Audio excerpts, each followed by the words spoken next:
अलीगढ़ का एक इलाका लगता है मंडरांग। 15 अप्रैल सन 2025 जितेंद्र अपने बेटे के लिए बहू देखने जाते हैं, लड़की देखने जाते हैं। 200 से 250 रिश्ते देखने के बाद, लड़की देखने के बाद, परिवार समझने के बाद उन्हें अलीगढ़ के मंडरांग में एक लड़की, एक परिवार पसंद आ जाता है। उन्हें लगता है कि इस लड़की को अपने घर की बहू बनानी चाहिए। इसलिए जितेंद्र अपने पूरे सह परिवार के साथ लड़की देखने जाते हैं।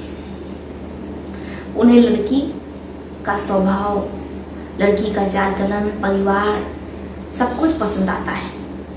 इसलिए वो अपने बेटे की शादी उस लड़की से तय कर देते हैं। लड़की जिसकी उम्र 26 वर्ष रहती है, जितेंद्र का लड़का विमलेश जिसकी उम्र 37 वर्ष रहती है। अब चूंकि लड़का जितेंद्र का सरकारी विभाग में होता है, बिजली विभाग में होता है, कर्मचारी होता है, इसलिए जो लड़की के परिवार वाले रहते हैं, महिमा के परिवार वाले रहते हैं, वो इस शादी के लिए तैयार हो जाते हैं। बड़े ही धूमधाम से महिमा और विमलेश की मंगनी होती है। विमलेश बहुत खुश रहता है, शर्मा रहा होता है, क्योंकि जो उसकी होने वाली पत्नी रहती है, वाइफ रहती है, वो अपने होने वाले पति के सामने ही बैठी रहती है। परिवार वाले कहते हैं कि विमलेश जाओ दुल्हनिया से कुछ अकेले में बातचीत कर लो, अपना देख लो कैसे क्या है मामला। अब विमलेश लजाते हुए, शर्माते हुए महिमा को लेकर के छत पर चला जाता है। दोनों कुछ देर आपस में बात करते हैं, लेकिन जो विमलेश रहता है वो जैसे ही महिमा को देखता है तो शादी से पहले ही वो सब कुछ करने का प्रयास करता है, लेकिन महिमा साफ मना कर देती है और कहती है कि देखिए विमलेश जी, शादी से पहले हम ये सब कुछ नहीं कर सकते हैं, क्योंकि हमारे पिता ने ऐसा संस्कार नहीं दिया है। अगर आप हमसे शादी करना चाहते हैं तो भी ठीक है, वरना आप जा सकते हैं। अब जैसे ही विमलेश इतनी कड़ू बात सुनता है तो वो गुस्सा जाता है, अपने पिता जितेंद्र से आता और कहता है कि पिताजी मैं ये शादी नहीं कर सकता। लेकिन जो जितेंद्र रहते हैं उन्हें लड़की का परिवार बेहद पसंद आता है, क्योंकि लड़की का परिवार पैसे वाला रहता है और वो दहेज में वो सब कुछ देने को तैयार हो जाता है, जो कि जितेंद्र की डिमांड रहती है। पिता के बहुत समझाने पर विमलेश मान जाता है। अब दोनों ही परिवार में बड़ी ही धूमधाम से शादी की तैयारियां चल रही होती हैं। विमलेश भी बहुत खुश रहता है कि कुछ ही दिनों में उसकी शादी हो जाएगी और फिर उसे वो सब कुछ मिलेगा जिसका सपना हर लड़का और लड़की देखते हैं, क्योंकि अब तो एक महिला पूरा दिन पूरी रात उसके कमरे में ही रहेगी, उसके बेड पर ही रहेगी। इसलिए उसकी खुशियों का कोई ठिकाना नहीं रहता है। वो परेशान हो रहा होता है, बेचैन हो रहा होता है इस सामाजिक नैतिक दायरे में बंधने के लिए। वो पूरे तरीके से इस नैतिकता में, सामाजिकता में बंधने के लिए तैयार हो जाता है। मैं यहाँ सामाजिकता, नैतिकता इसलिए कह रही हूँ क्योंकि शादी एक सामाजिक और नैतिक कार्यक्रम है। जो लोग इस सामाजिक और नैतिक दायरे में नहीं बंधना चाहते, समाज उनका जीना दूभर कर देता है, क्योंकि ये कुपोषित है। बहुत से लोग हैं जो ब्रह्मचारिता को पालन करते हैं, बहुत से लोग हैं जो ब्रह्मचारिता का पालन करते हैं। वो पूरा जीवन अकेले रहते हैं, एकाग्र रहते हैं, हिमालय में रहते हैं और कैलाश पर्वतों पर सैर का सपने देखते हैं, क्योंकि कहते हैं कि एकांत और एकाग्र जीवन स्वर्ग की सैर है। खैर, हम अपनी कहानी में आगे बढ़ते हैं। दोनों ही परिवार शादी की तैयारियों में लगे रहते हैं। इधर महिमा भी अपनी शादी के लिए लहंगा देखती है। वो दर्जी के पास जाती है, लहंगा वहंगा फिट करवाती है, सब कुछ एकदम बढ़िया चल रहा होता है। इधर विमलेश भी शेरवानी लेने जाता है, शेरवानी वानी लेकर के आ जाता है। इधर पूरी तैयारियां कंप्लीट हो चुकी होती हैं, सब कुछ बावर्ची से लेकर के सारी चीज़ें तैयार रहती हैं। किस बावर्ची से खाना पकवाना है, क्या है, सारी तैयारियां एकदम कंप्लीट हो जाती है। अचानक विमलेश के मोबाइल पर घंटी बजती है।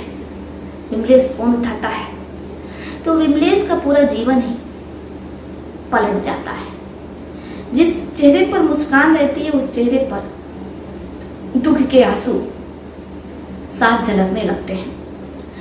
अब विमलेश अपने पूरे परिवार के साथ दौड़ा भागा ससुराल पहुंचता है तो पता चलता है कि उसकी नई नवेली दुल्हन घर से भाग गई है। अब इधर विमलेश अपने रिश्तेदारों में शादी का कार्ड दे चुका था, बट चुका था। अब ऐसे में जब रिश्तेदारों को पता चलेगा कि दुल्हन भाग गई है तो कितनी बदनामी होगी। विमलेश का इतने पैसे भी खर्चे हो गए क्योंकि टेंट वालों को, बावर्चियों को विमलेश ने पैसे दे दिए हैं। सारा सामान भी घर पर आ चुका है। अब ऐसे में क्या होगा, दुल्हन गायब हो गई। अब इधर दुल्हन के परिवार वालों के भी कुछ समझ में नहीं आता है कि आखिर दुल्हन गई तो कहाँ गई। अब ससुराल वाले घराती भराती सब सदमे में कि करें तो क्या करें।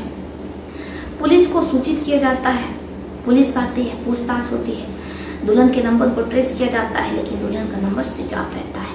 किसी को कुछ समझ में नहीं आ रहा था क्या कि दुल्हन गई तो कहाँ गई, किसके साथ गई, क्या उसका कोई प्रेमी है, किसी के साथ उसका प्रेम प्रसंग चल रहा है। दुल्हन के माता पिता कहते कि नहीं, हमारी बेटी किसी से बातचीत नहीं करती थी, हमारी बेटी के पास तो मोबाइल भी बड़ा वाला नहीं है, एक छोटा वाला बटन वाला मोबाइल है, वही हमारी बेटी को हमने दिया था ताकि जब कहीं बाहर आ जाए तो बेटिया से बात हो सके।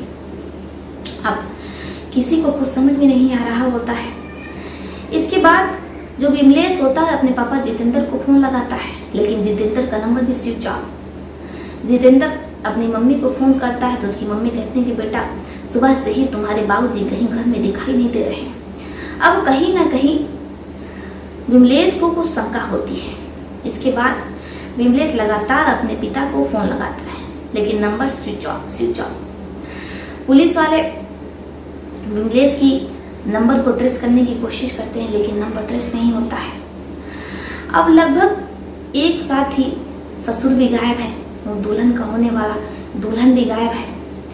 तो जो परिवार रहता है, पुलिस वाले रहते हैं, उन्हें पूरी शंका जितेंद्र पर ही जाती है। और ये शंका तब यकीन में बदल जाती है जब जितेंद्र का पुराना वाला मोबाइल नंबर पुलिस वालों को बरामद होता है, जिस पर जितेंद्र अपनी होने वाली बहू महिमा से चैटिंग किया करते थे। अब जब व्हाट्सएप चैटिंग लीक होती है तो पूरा माजरा साफ हो जाता है। जितेंद्र और महिमा दोनों एक दूसरे से ऐसी ऐसी बातें किया करते थे चैटिंग पर, जो हम आपको यहाँ पर बता भी नहीं सकते हैं। अपने ही ससुर से महिमा ऐसी बातें करती थी कि जो हम आपको यहाँ बता नहीं सकते हैं। खैर, अब पुलिस वालों को ये पता लग जाता है कि जितेंद्र ही अपनी बहू महिमा को लेकर के फरार हो चुके हैं। भला ऐसा कौन करता है, अपनी ही बेटी की होने वाली पत्नी को, दुल्हन को लेकर के गायब हो जाता है। किसी को कुछ समझ में नहीं आ रहा होता है। अब ऐसी समय बीतता है, पुलिस खोज रही होती है, लेकिन कहीं भी ना तो जितेंद्र का कुछ अता पता चलता है और ना ही महिमा का। अब ऐसी पुलिस लगातार नंबर को ट्रेस करती है। जितेंद्र का नंबर 5 मिनट के लिए खुल जाता है। जैसे पुलिस को लोकेशन मिलती है, पुलिस उस लोकेशन पर पहुंचती है। वो लोकेशन एक बस अड्डे की रहती है। अब इतने बड़े बस अड्डे पर जितेंद्र और महिमा को खोजना इतना आसान नहीं था। पुलिस कई टीमें गठित करती है और एग्जैक्ट उस लोकेशन पर पहुंचती है। एक बस के अंदर घुसती है जहां पर जितेंद्र और महिमा सबसे पिछली वाली सीट पर बैठे हुए थे और एक दूसरे से गुटुरगुम कर रहे थे। पुलिस उन दोनों को धर दबोचती है और अपने साथ थाने ले आती है। इधर महिमा और जितेंद्र का पूरा परिवार भी थाने पहुंच जाता है। जितेंद्र और महिमा से पूछताछ हो रही होती है तो महिमा और जितेंद्र ये साफ कर देते हैं कि वो दोनों एक साथ ही रहना चाहते हैं। महिमा भी कहती है कि मुझे मेरे ससुर जी पसंद है और मैं इनसे प्यार करने लगी हूँ। मैं अपने आगे का जीवन इन्हीं के साथ बिताना चाहती हूँ। जितेंद्र भी, जो अपनी उम्र से कहीं ज़्यादा युवा दिखते हैं, पढ़े लिखे रहते हैं। अब ऐसे में महिमा कब जितेंद्र से पहले नजर वाला यानी कि अपने ससुर से प्यार करने लगती है, ये ना तो महिमा को पता चलता है और ना ही जितेंद्र को पता चलता है। अब जब दो लोग राजी होते हैं तो ऐसे में पुलिस भी क्या कर सकती है, वो जितेंद्र और महिमा को हंसी खुशी जाने देती है। पत्नी अपने पति से गुहार लगाती है कि आखिर उससे क्या गलती हो गई। बेटा भी अपने पिता के हाथ जोड़ता है कि आखिर उन्होंने ऐसा क्यों किया। वो तो उसके लिए लड़की देखने गए थे और वो लड़की उन्होंने अपने लिए ही पसंद कर ली। भला ऐसा कौन सा पिता करता है। लेकिन जितेंद्र अपने बेटे विमलेश को बिना कोई जवाब दिए वो महिमा को लेकर के चले जाते हैं और वहां पर हंसी खुशी महिमा से शादी कर लेते हैं।